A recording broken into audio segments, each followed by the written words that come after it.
avec de l'éloquence, de surcroît, qui résonne à mes oreilles, qui maintient ma conscience en éveil, pour le meilleur, voire pour le pire, et pour le reste, à moi de le définir. Oh, parlez-moi de nouveautés, mais parlez-moi de quelque chose qui ait du sens pour moi.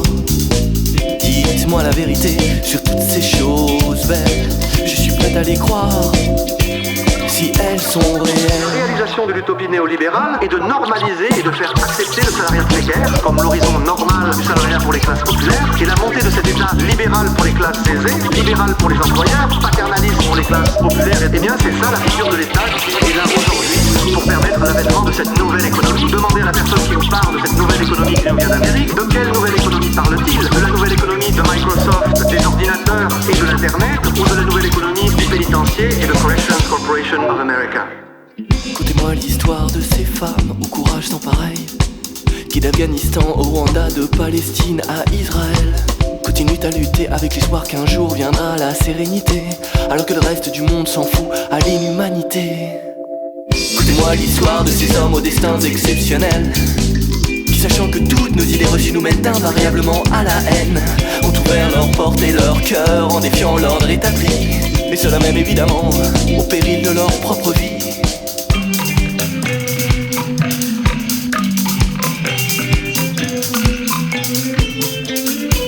Et maintenant dites à ces nouveaux venus qu'ils sont tous les bienvenus, que le temps qui défile n'est pas forcément du temps perdu, qu'au gré des saisons la nature nous honore de sa minutieuse perfection, qu'il est possible qu'un ouragan provienne d'un battement d'ailes de papillons.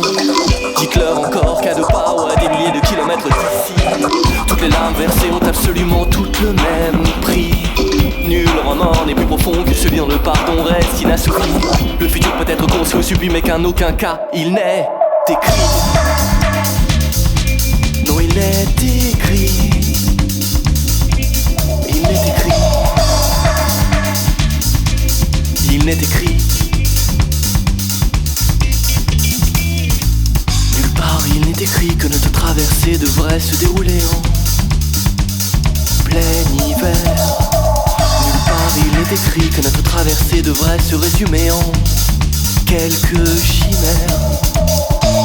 Nulle part il est écrit que notre traversée devrait se dérouler en plein hiver. Nulle part il est écrit que notre traversée devrait se résumer en quelques chimères.